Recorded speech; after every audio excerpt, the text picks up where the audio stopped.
जनसाधारण की गतिविधियां और क्रियाकलाप केवल अपने तक ही सीमित रहते हैं। सामान्य व्यक्ति अपना सुख और हित देखना ही पर्याप्त समझता है। वह सोचता है कि अपने लिए पर्याप्त साधन सुविधाएं जुट जाएं, अपने लिए सुखदायक परिस्थितियां हो, इतना ही काफ़ी है।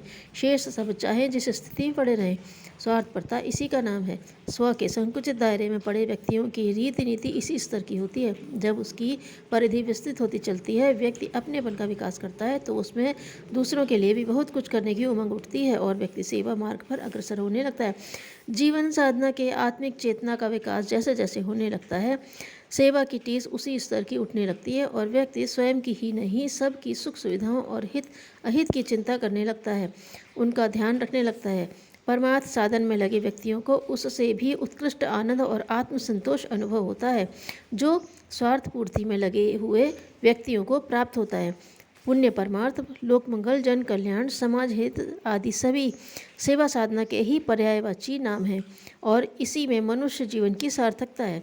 जिन व्यक्तियों से ने भी इस पद्धति से जीवन सार्थकता की साधना की, मनुष्य और समाज का स्तर ऊंचा उठाने के लिए योगदान दिया, सामाजिक सुख शांति में बाधक तत्वों का उन्मूलन करने के लिए प्रयत्न किए, समाज ने उन्हें सर आंखों पर उठा लिया।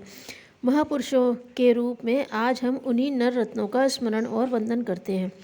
मानवीय सभ्यता और संस्कृति के विकास में सबसे बड़ी बाधा व्यक्ति और समाज को त्रस्त करने वाली समस्याएं। आज जिधर भी देखा जाए उधर अभाव, असंतोष, चिंता, क्लेश और कलह का ही बाहुल्य दिखाई देता है। यूँ पिछले 150 वर्ष में वैज्ञानिक प्रगति इतनी तीव्र गति से हुई है कि उससे कुछ पहले उनकी कल्पना भी नहीं की जा सकती थी।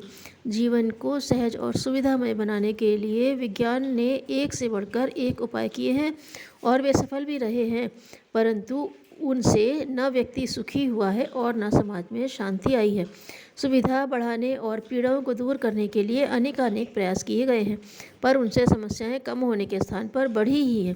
पहले कहीं सूखा और अकाल पड़ता था तो 200 मील दूर पर रहने वालों को उनकी खबर भी नहीं चलती थी। फलस्वरूप जरा सी अधिक बारिश होने पर फसलें बिगड़ जाती और एक क्षेत्र के लोग भूखों मर जाते, तो दूसरे क्षेत्रों में अन्न की प्रचुरता रहती। जहाँ दुनिया के किसी भी कोने में अकाल पड़ता है, आज तो यातायात के साधन इतने बढ़ गए हैं कि दूसरे कोने से तुरंत सहायता पहुंचाई जा सकती है। एक दूसरे के सुख दुख में सहायता करने की ऐसी व्यवस्था बन जाने पर भी लोग समस्याग्रस्त और संकटग्रस्त देखे जा सकते हैं। यदि कहा जाए कि समस्याएं पहले की अपेक्षा कहीं ज़्यादा बढ़ गई हैं तो अत्युक्त न होगी। आज से 1000 वर्ष पहले का मनुष्य जिनके बारे में कल्पना भी नहीं कर सकता था, वे सुविधाएं और साधन उपलब्ध होने पर भी लोग अपने आप को पूर्वापेक्षी अधिक अभावग्रस्त, रुग्ण, चिंतित, एकाकी, असहाय और समस्याओं से घिरा हुआ अनुभव करते हैं। भौतिक प्रगति के बढ़ जाने पर तो यह होना चाहिए था कि हम सुखी और संतुष्ट रहते, लेकिन गहन आत्मनिरीक्षण करने पर इस अवधि में हम अपने को पहले से अधिक गिरा, पिछड़ा और बिगड़ा पाते हैं। शारीरिक स्वास्थ्य, मानसिक संतुलन, पारिवारिक सौजन्य, सामाजिक सद्भाव, आर्थिक संतोष और आंतरिक उल्लास के सभी क्षेत्रों में हमारा स्तर गिरा है। इस दृष्टि से आज की सुविधा संपन्नता और पूर्व काल की सुविधा परिस्थितियों की तुलना की जाए तो भी यही लगता है कि उसकी असुविधा भरे समय के निवासी आज के हम लोगों की तुलना में असंख्य गुना सुखी और संतुष्ट थे। तब की और अब की परिस्थितियों में साधन सुविधा की दृष्टि से भले ही विकास हुआ हो, परंतु सुख शांति की दृष्टि से हमारा पतन ही हुआ है। लोक सेवियों को इस पतन का निवारण करने के लिए प्रस्तुत होना चाहिए और समस्याओं की जड़ खोजकर उन्हें खोदने में अपनी सेवा साधना आरंभ करनी चाहिए। परिस्थितियों के कारण हम यह दीनहीन दुर्दशा नहीं हुई है। परिस्थितियां तो पहले की अपेक्षा अब कहीं बहुत अधिक अच्छी हैं। वस्तुतः इस पतन के लिए हमारे आंतरिक स्तर की विकृति ही उत्तरदायी है। व्यक्ति और समाज में इन दिनों जो दुख दारिद्र्य की काली घटाएं घुमड़ रही हैं, उसका कारण भावना स्तर में अवांछनीय विकृतियों का आ जाना ही है।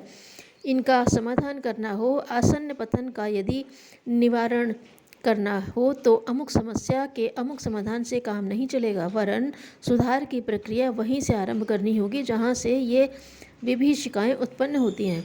इस स्तर की सेवा प्रत्येक व्यक्ति नहीं कर सकता और न इस तथ्य को ही समझ पाता है। फिर भी सेवा की उमंग हो तो उसे अन्य रूपों में भी किया जा सकता है। विभिन्न तरह से सेवा साधना की जाती है और की जानी चाहिए। मोटे रूप में इन सेवाओं को जनजीवन की जटिलताएं सुलझाने, सुविधाएं बढ़ाने तथा पीड़ा का निवारण करने के रूप में विभाजित किया जा सकता है। जो लोग जनजीवन की जटिलताओं और उत्पीड़न का कारण मानवीय स्तर में आई विकृतियों या पतन को मानते हैं, वे इस महत्वपूर्ण कार्य में लगे हैं।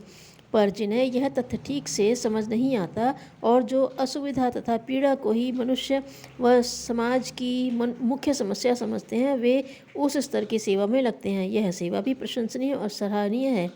जनजीवन की समस्याओं को सुलझाना भी महत्वपूर्ण सेवा है। अपने परिवार के लिए जिस प्रकार हम व्यग्र और व्याकुल हो उठते हैं, उसी प्रकार जनजीवन की जटिलताओं को हल करने के लिए उमंग उठे तो समझना चाहिए कि सेवा बुद्धि और सेवा निष्ठा का विकास हो रहा है।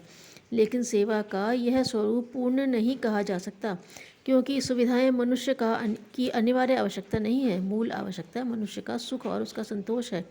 यह आंतरिक स्थिति पर निर्भर करते हैं। मन स्थिति यदि परिमार्जित न हो तो अनेक सुविधाएं भी व्यर्थ और निरुपयोगी हो जाती हैं। सुविधा संवर्धन को अनावश्यक तो नहीं कहा जा सकता, पर उसे सेवा भावना का पूर्ण परिपक्व विकास भी नहीं कहा जा सकता। उससे ज़्यादा आवश्यक मनुष्य की पीड़ाएं और समस्याएं हैं। हमारा समाज तथा समाज के सदस्य विभिन्न समस्याओं से, कष्टप्रद स्थितियों से ग्रस्त हैं। उन्हें दूर करने के लिए तत्पर हुआ जाए तो यह सुविधा संवर्धन से भी उत्कृष्ट स्तर की सेवा होगी। पीड़ाजनक परिस्थितियों और कष्टदायक समस्याओं से यदि छुटकारा मिल सके तो विकास करना और सुविधाएं बढ़ाना मनुष्य का नैसर्गिक स्वभाव है। इसे विकसित करने के लिए, निष्ठा में निखार लाने के लिए पीड़ित मानवता की पुकार सुननी चाहिए। पाठशालाओं, कुटीर उद्योगों तथा अन्य ढंग की सुविधाओं को बढ़ाने के लिए अन्य तंत्र खड़े किए जा सकते हैं, परंतु सेवा भावना का वास्तविक निखार मनुष्य की समस्याओं, कठिनाइयों तथा पीड़ाओं को समझने, उनसे अनुभूति जताने और उन्हें दूर करने के लिए प्रयत्न करने पर आता है। सुविधा संवर्धन में एक प्रमुख बाधा यह भी है कि उसमें व्यक्ति के विचलित होने की संभावना अधिक रहती है। सहकारी स्टोर खोलने से लेकर स्कूल चलाने और औद्योगिक प्रशिक्षण देने तक के कार्य ऐसे हैं जिनमें व्यवसाय और सेवा का अंतर करना सहज नहीं है। सहकारी स्टोर सेवा भावना से ही भी चलाए जा सकते हैं और व्यावसायिक उद्देश्यों से भी। इसी तरह अन्य कार्य भी। बहुत से व्यक्ति ऐसे हैं जो जनता की सेवा के बहाने घर भरने का स्वार्थ बुरी तरह से सिद्ध कर रहे हैं और बाहर से कोई पता नहीं चलता। कहने का अर्थ यह है कि यही विकृति यदि अपने भीतर भी घुस पड़ी तो व्यक्तित्व ही नष्ट हो जाने का डर उत्पन्न होता है। जहाँ आवश्यक होता है वहाँ परिस्थितियों के अनुसार सुविधा संवर्धन के कार्यक्रम भी चलाए जाते हैं, परंतु उन्हें ही सर्वांगपूर्ण सेवा नहीं समझ लेना चाहिए।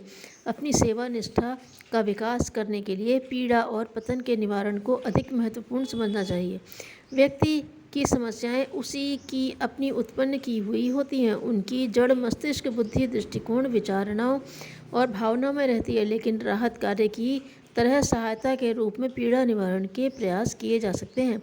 पीड़ाओं से पूर्णतया मुक्ति तो स्वयं प्रयत्न किए बिना नहीं पाई जा सकती, लेकिन व्यक्ति के प्रति इतना सहयोग किया जा सकता है कि उसे तत्काल राहत मिल जाए और आगे के लिए दिशा भी। कई स्थितियां ऐसी आती हैं जिनमें सहायता के रूप में की गई सेवा दी जा सकती है। जैसे कोई बड़ी दुर्घटना घट जाए, भूकंप आ जाए, बाढ़, सूखा, अकाल, महामारी आदि स्थितियों में राहत कार्य चलाए जा सकते हैं। उस समय कष्ट पीड़ितों को जितनी आवश्यकता तत्कालीन सहायता की है, उतनी आवश्यकता अन्य बातों की नहीं होती। इस स्तर की परिस्थितियों में समय, श्रम और धन को पीड़ित मनुष्यों के लिए लगाना चाहिए। अकाल, बाढ़, सूखे आदि के समय उनके शिकार हुए लोगों के लिए भोजन आदि की व्यवस्था करते हैं, यह सराहनीय है। अपने परिवार में किसी को खाना ना मिलने पर जिस प्रकार की चिंता व्यक्त की जाती है, उसी प्रकार भावनाशील, उदार और सेवाभावी व्यक्ति अकाल तथा बाढ़ के समय सामूहिक रूप से विपत्तिग्रस्तों के लिए चिंतित हो उठते हैं और महामारी आदि दुर्घटनाओं के समय लोगों के लिए तत्काल राहत पहुंचाने की व्यवस्था करते हैं। इससे अनेक व्यक्ति असमय काल कवलित होने से बच जाते हैं। दुर्घटनाओं में घायल हुए व्यक्तियों को तुरंत अस्पताल पहुंचाना, जिन्हें कम चोट लगी हो उन्हें प्राथमिक चिकित्सा उपलब्ध कराना आदि कार्य समय और परिस्थिति के अनुसार किए जा सकते हैं। सेवा साधना में पीड़ा निवारण का महत्व है, पर तात्कालिक राहत पहुंचाने के रूप में ही किया जा सकता है। ऐसी कोई स्थायी व्यवस्था बनाना न तो व्यवहारिक है और न संभव ही है कि जहां रहकर व्यक्ति की समस्याओं का संपूर्ण समाधान निकाला जा सके। रोगी को इलाज के समय तक तो कहीं आश्रय दिया जा सकता है, पर वह दोबारा बीमार न पड़े, इसका कोई प्रबंध पीड़ा निवारण के रूप में नहीं किया जा सकता। उस समस्या का समाधान तो दूसरे ही ढंग से करना पड़ेगा और सर्वोपरि सर्वोत्कृष्ट सेवा भी उसे ही कहा जाएगा। कहते हैं कि संत के पास कोई गरीब व्यक्ति गया जिसको कई दिनों से खाना नहीं मिला था। संत ने उस समय तो उसे खाना खिला दिया, पर साथ ही उसका लोटा बेचकर एक कुल्हाड़ी खरीद कर भी दे दी और लकड़ी काटकर बेचने तथा उससे पेट भरने का रास्ता भी सुझाया। तात्कालिक सहायता के रूप में खाना खिला देने की बात उचित कही जा सकती है, पर लोटा बेचकर कुल्हाड़ी देने तथा कमाकर खाने की दिशा बताना सर्वश्रेष्ठ सेवा कही जाएगी। सुविधा संवर्धन और पीड़ा निवारण भी उचित है, पर श्रेष्ठ स्तर की सेवा उसे ही कहा जाएगा जिससे समस्याओं को स्वयं हल करने की दिशा मिलती है, व्यक्ति स्वयं अपनी गुत्थियों को सुलझाने की सामर्थ्य विकसित कर सके। इस उद्देश्य को पूरा करने वाली सेवा ही आध्यात्मिक स्तर की सेवा मानी जानी चाहिए। अन्य को अनावश्यक तो नहीं बताया जा रहा, पर उनकी भी समय और परिस्थिति के अनुसार आवश्यकता है, परंतु सेवा का वह अभ्यास सदैव जारी रखा जा सके वैसे अवसर कम ही आते हैं। विचार सेवा या पतन के उन्मूलन का अवसर सदैव प्रस्तुत है, वह श्रेष्ठ भी है और सहज भी। इससे विपरीत पीड़ा निवारण के प्रचंड प्रयास किए जाएं और व्यक्ति का स्तर वही रहे तो उन प्रयासों तथा संबंधित सुविधाओं का लाभ भी नहीं उठाया जा सकता। अस्तु विचारकों ने मानवीय व्यक्तित्व में आए पतन को दूर करना ही श्रेष्ठ सेवा माना है। धन्यवाद।